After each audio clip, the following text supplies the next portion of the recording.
Welcome to Fishing for Bees. This is my YouTube channel on swarm catching and beekeeping. It's October 13th. It is low 70s, Grand Rapids, Michigan area. Crazy weather. I can't believe it, but we're going to continue to enjoy it. If you're new to the channel, welcome. A little bit about us. As I said, we're located in the Grand Rapids, Michigan area. We have 2 yards, and we've never purchased bees or purchased a queen. We've caught 24 swarm catches over 5 years. We've had minimal losses during the winter, although last year was really bad. We switched from a 70% success rate to a 30% success rate, and that was troubling. But they're swarms. They're free bees. We do the best we can with them, and we move on. And we're excited about next year. So if you're new to swarm catching, I have all kinds of videos, all kinds of information to help you out. Today is another product review. So we got a product from HiveAlive for winter feeding. We've done reviews before on the Easy Feed super syrup bags. This was sent to us to try out. It mimics natural nectar like the other one. It has the HiveAlive supplement in it, and it's 2 to 1. So when we start approaching winter, we want a thicker syrup. This thing weighed, almost 30 pounds. Yeah, over 30 pounds. So 2.5 gallons at 30 pounds, it's pretty thick. And we're going to switch things up. We're feeding with bags. I have never done that before as far as making my own with Ziploc bags, but HiveAlive sent me the Easy Feed pouches, and it was so slick and so easy. I've decided that I'm going to start doing that in my production yard as well. So we built shims for 5 colonies. We bagged those up. They're in 4-pound bags. You'll see them when we get going. And I'm done with the other feeders. Here they are. And I have more. I have entrance feeders. One thing I don't have is frame feeders, but I'm going to talk a little bit about the feeders. These are okay. You put them above your inner cover. They access through there. There's a cup on the inside that keeps them from having direct exposure to the syrup and keeps them from drowning. My experience, they drowned. My other experience, when you're feeding 2 to 1 in this type of a system, I've had the 2 to 1 start to crystallize too quick, which limited their access, and it's a big risk being on top considering spills or anything like that. So I used them for years. There's nothing wrong with them. This size, kind of a little bit slow to put any weight on them if you're feeding for the winter. The frame feeders, why I don't use frame feeders is I don't like having that space not utilized during the winter. So frame feeder, 2.5 frames, whatever, 2 frames. That space isn't utilized during the winter, and you can't keep liquid in it during the winter because that's just adding moisture to your colony. Kind of defeats what you're trying to do with moisture control in the winter. So I don't like having that void in my colonies. I get the ease of it.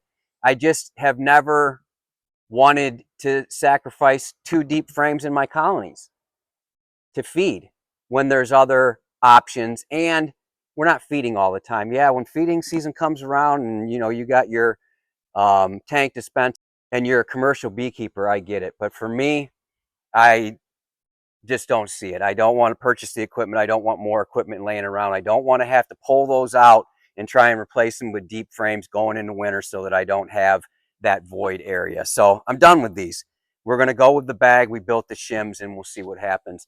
I'll put up on the screen the specs of this particular product. This is different. This is much darker than the HiveAlive Easy Feed syrups. And here's the deal. When we get a product to review, we actually use it and we review it. So this is the start of a video for a couple days, like we did with the Easy Feed super syrup, right? I don't do an unboxing and say, look at this item and recommend for you to buy it. I use it. So we're going to use it together. We're going to put it on here. I'm going to come back in a couple days, maybe even a week, and we're going to see the consumption of it. I'm excited to have this in this yard, especially because it's the first introduction of any of the HiveAlive feed supplements for the year. And it's important that they have that in their cells, in their system, in their colony for the winter. So this is super cool. Can't wait to use it. I'm going to show you how we're going to put it on after I get my gear on. All right, so here we go. I got a tote over there. I poured these with my beautiful wife, Elena. They're approximately 4 pounds a piece. This is how much it used to yield 20 pounds. So, you know, if you were feeding 2 colonies and you need to put, I don't know, 15 pounds on each colony rather than making your own, getting the benefits of the health and supplements inside of here as far as the gut health. Plus, expiration dates. Didn't even mention that earlier.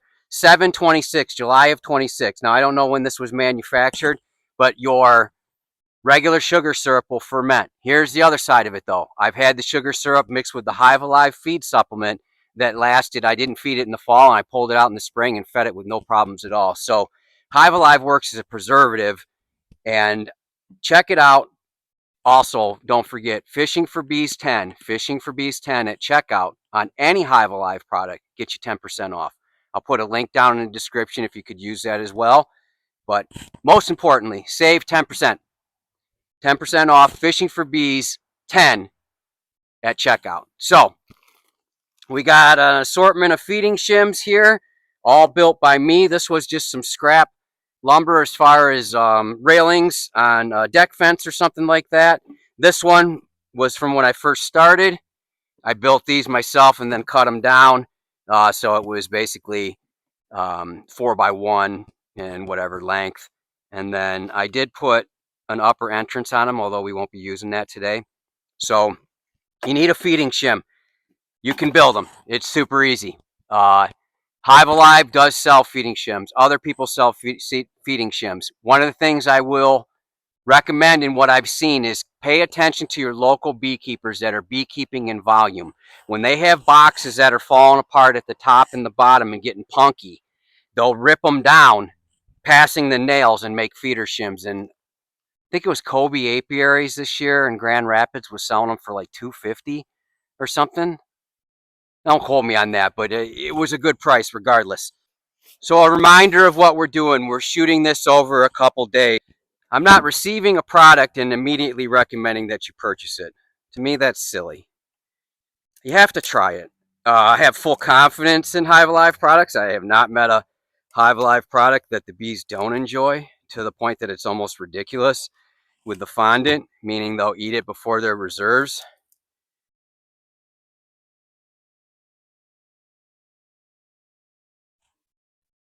Good population of bees.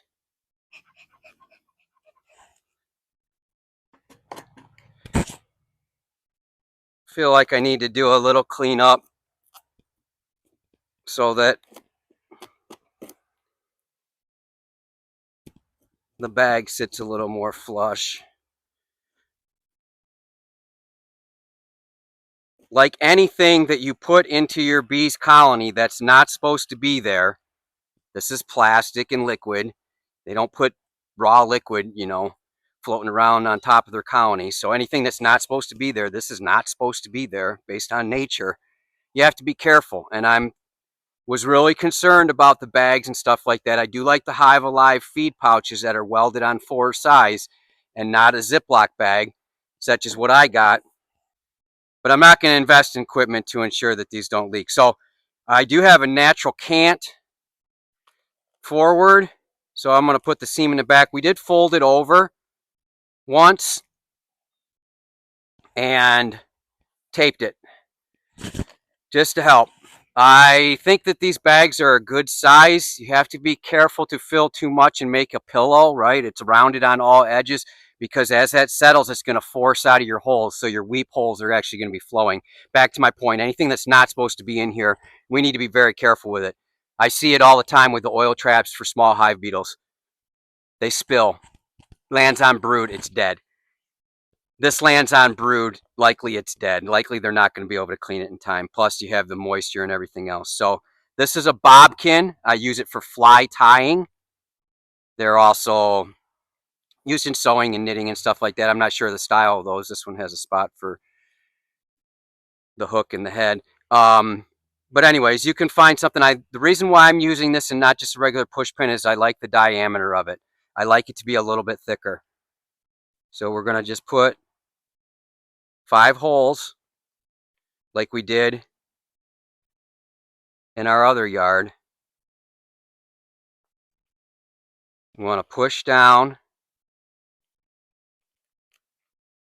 Get some flow. I think I'll put 2 more just to help get some of that air out. That's good. So, feeding shim.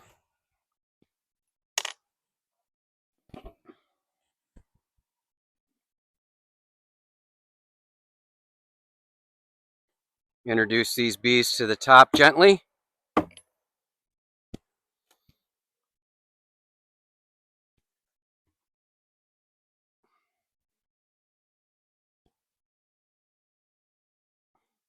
They have plenty of room to access that. And put our lid on. We'll move on to the next one. This one is my spicy girls. They tend to run hot.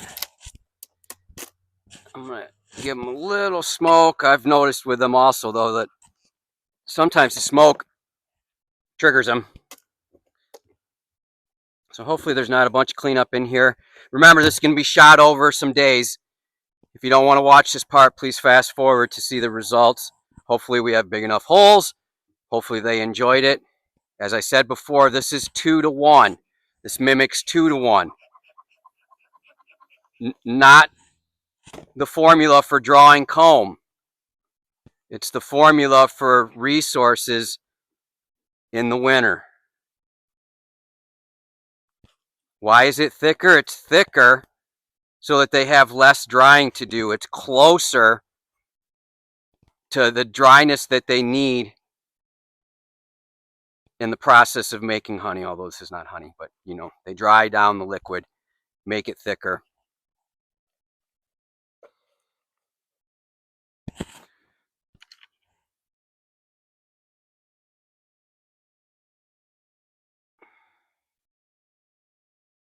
Go with 6 and 1 in the middle. I'm going to wallow out that 1 in the middle a little bit to help purge that air. Give it a push. Helps them find the hole, right? Different feeding shim. Does have an entrance that we're going to keep blocked. Inner cover. Washers. Although I think they cost more than a 50-cent piece now, so it might be cheaper to use 50-cent pieces. I like to keep those under the lid just to provide a little more ventilation. Not enough that the bees can get up in that area, but some more ventilation to let the fresh air roll through here from the front entrance and out the top. So stick around. We're going to come back and we'll see the results. Okay, so here we are. It's October 28th. We installed our gallon feed bags of the HiveAlive Super Syrup jerry can solution, similar to 2-to-1, in 1 gallon bags, and they weigh just over 4 pounds. So it's been 15 days. We're going to get inside here. We're going to see the consumption, see how they enjoyed it, and evaluate together this product. So I don't have a smoker on me today. We want to get in here, get in and out without disturbing them. I'm not going to pull the bag or anything like that.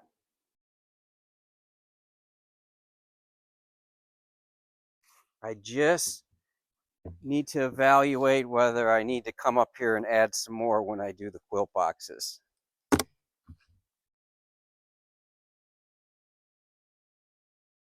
So there you go. I'm not going to peel it back. That's going to disturb them. Looks like they had a little bit of trouble getting access to the front there. So I'm going to go through these colonies off camera, add some more holes to the front. You'll see in my videos how I add the holes. And I would say it's safe to say that they enjoyed it. Well, that's another product review done for you. We do them together. I don't just receive the products from the company, and no, I did not pay for this from HiveAlive. They sent it to me to evaluate. We evaluate it in use. We don't just receive a product and show it to you at an unboxing and say, go out and buy this product. We use them, we evaluate them, and we do that together. I would say that's impressive. One of the things I would add is I would add more holes to the bag. So I think down at this side, we were putting 7 holes in. That one only got 5 holes. That one, the consumption was still very good, but not as good. They weren't able to get to the spots. This one right here was completely gone. And you saw what was inside there. So they're all equal to each other, but I would add more holes. I would add more access spots for the bees to come up here and enjoy it, not have to get in line, because there was only 7 holes. So we want to feed it a little bit faster. I will be bringing another round of bags up here with the quilt boxes. We got some temperatures that are still going to be in the 50s. If they're hungry and they want it, I want it available to them. So HiveAlive, wow. We have all seasons as far as feeding covered with HiveAlive. I have the supplement. I used to sell HiveAlive. If you've been with me that long, I don't sell it anymore because you can get better prices from them, especially if you use the code FishingForBees10 at checkout. You get 10% off. So it's not worth it for me to sell it anymore. A lot of time and effort goes into that. It's easier for me to do it this way. But again, back to my point, we have the feed supplement that you add to your own sugar syrup. We have the easy feed pouches, the plastic bags that you can put on, super easy, super convenient.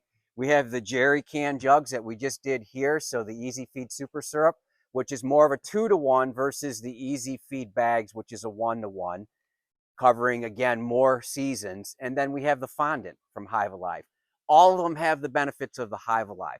I'm so happy that there's 4 pounds of HiveAlive rolling through these colonies that have not been fed all year, but they have the HiveAlive in them now.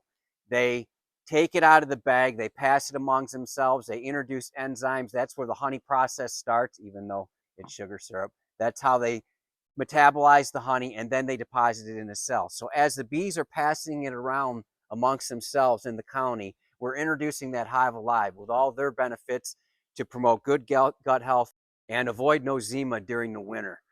We're going to continue to feed them with this product, and we have our HiveAlive fondant ready. So if you do need the fondant, I will tell you it's sold out the last 2 years. This is a great product to still be using in most of the country. Here in Michigan, it's getting a little bit late that we want to be feeding sugar syrup, but also in Michigan, it's possible that we could get 60-degree days in November. And we're going to be in the mid-50s for, I think, 4 days next week. They can take down another bag at a significant rate. So we got to get up here. We got to get our quilt boxes on. We got to bring them another bag. We still got to continue with our oxalic acid vaporization treatments and all the stuff leading into winter. If you have been keeping bees all this time, this is when people slow down, and this is the most crucial time to be on your bees and taking care of their needs so that they can survive the winter. We work so hard, and then we extract honey, and we're like, oh, we worked really, really hard to get that honey extraction done. We need to stay on it. This is the most important time going into winter for the survival of our bees. I think it went well. Let me know in the comments what you think. Give me a thumbs up if you can. I think it's another fantastic product from HiveAlive, now covering our fall feeding where we want that thicker syrup 2-to-1. Pretty cool. If you've been with me this long, I appreciate you coming along for the ride. I hope your bees are well.